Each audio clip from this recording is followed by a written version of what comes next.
and welcome to episode number 67 of Basha's Thoughts.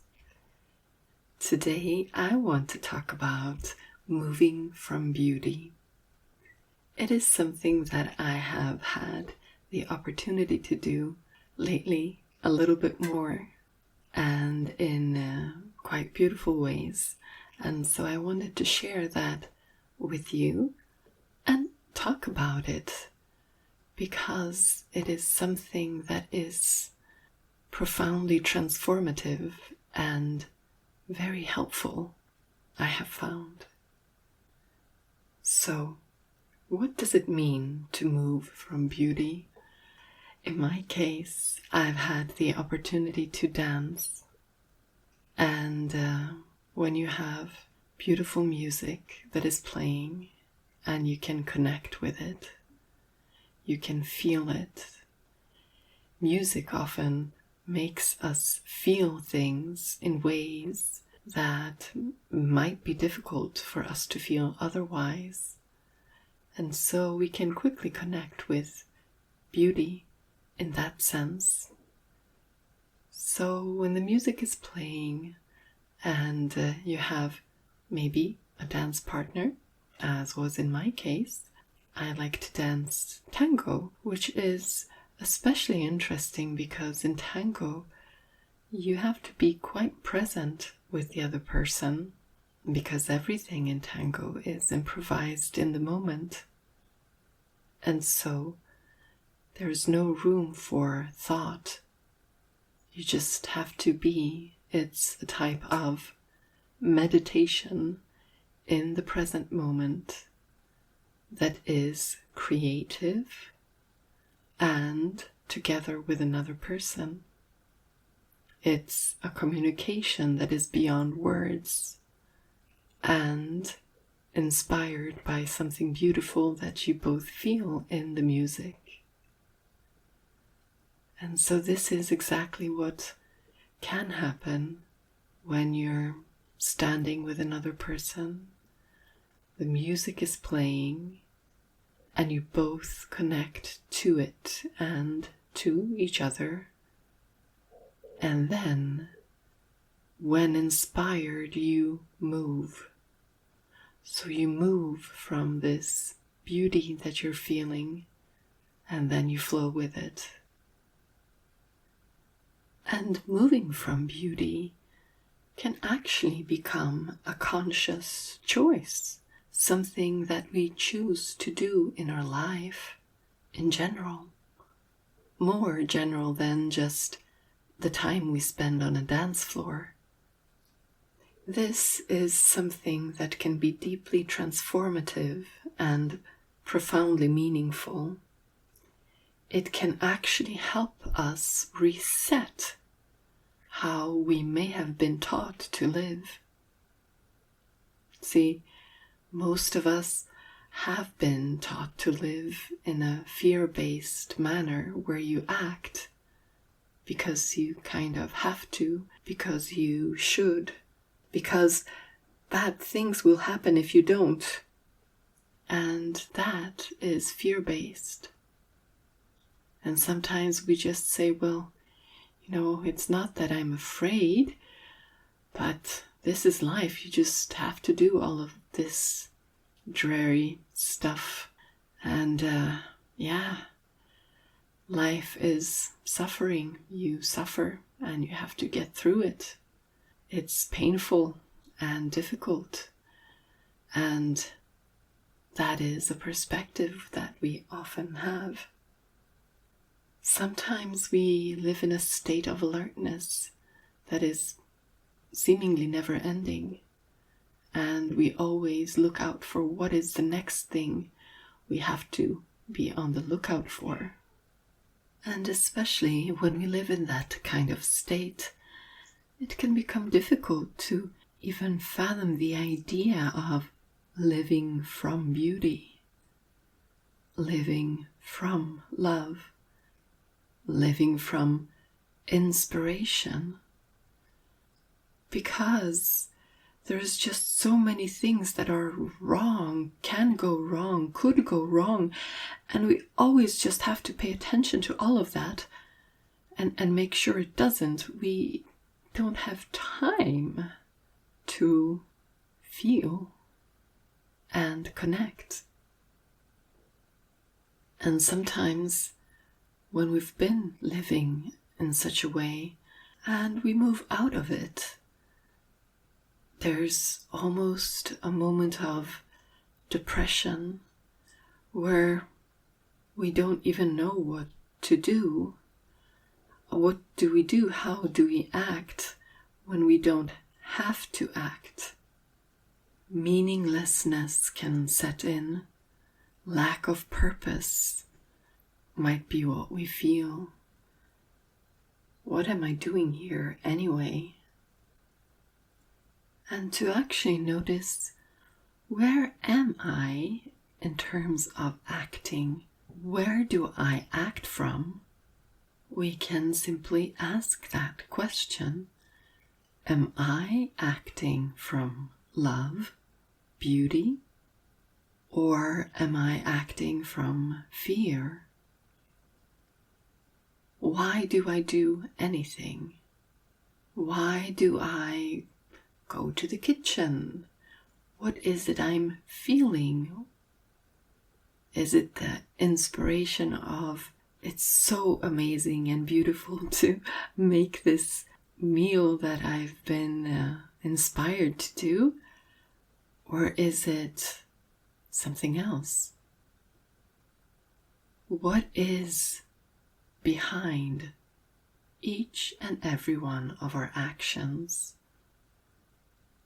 Is it love or is it fear? And acting from beauty and love is very interesting because it actually automatically kind of opens us up to other perspectives and to a larger identity. So if we want to act from beauty and love and live this amazing life, what do we do? How do we act? Well, we can actively actually look for beauty in all. We can try to see what we can appreciate in whatever is, whoever is, whatever is going on. For instance, maybe we see a little bit of grass in front of us. What do we feel? How can we appreciate it? What happens? First, we can pay attention to what usually happens. Do we look at it and feel, wow, it's so green, it's so fresh, it's so beautiful, how it moves in the wind and with the sunlight hitting it. Is that what comes up for us? Do we feel, oh, I want to go near it, touch it, and connect with it? Or do we feel that we move away from feelings and perhaps are taken into certain ways of looking at things?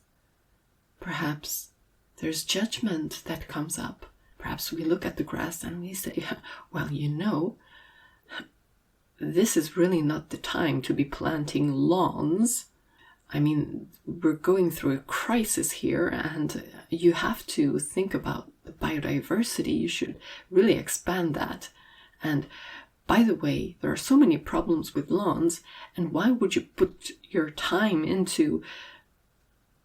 And that takes us away into a whole different set of feelings that are very constricting and not expansive and are not aligned with opening up and allowing ourselves to see the beauty. So one thing we can do is to just first let go. Let go of everything else. Let go of other ideas of what things should be like. let go of thoughts in general and open up so that you will be able to be filled by the beauty that is here.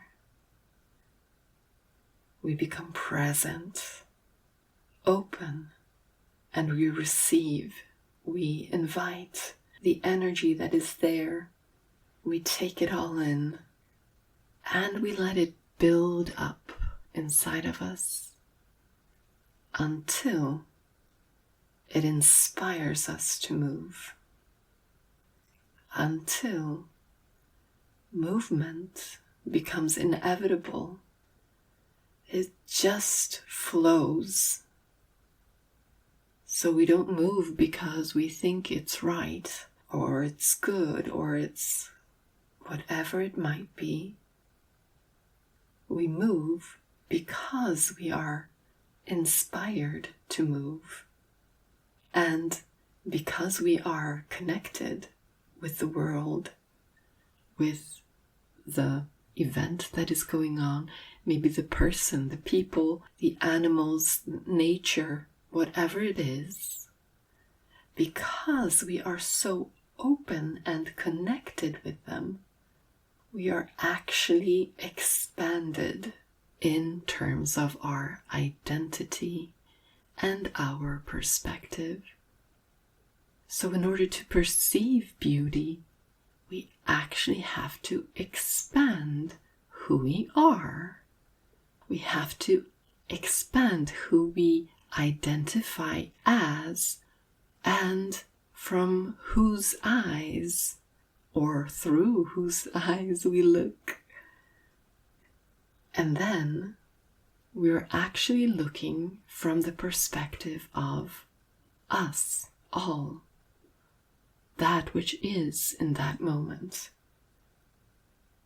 And when we are in this beauty, then we act from it, in service to it, so that we can have even more beauty around us for all of us.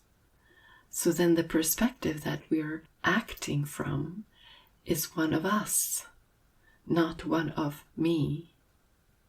The perspective that we're acting from is one that is open, loving, beautiful, not fearful. Fear often is related to a limited perspective and a limited idea of who I am. This is just natural, just as beauty and love is naturally connected to an expanded perspective and an expanded sense of I, a we. Fear often comes about when we feel that we have to protect something and we have to fight, and so there is this other one that is in some sense trying to do something to us and we have to fight it. So we win and they lose.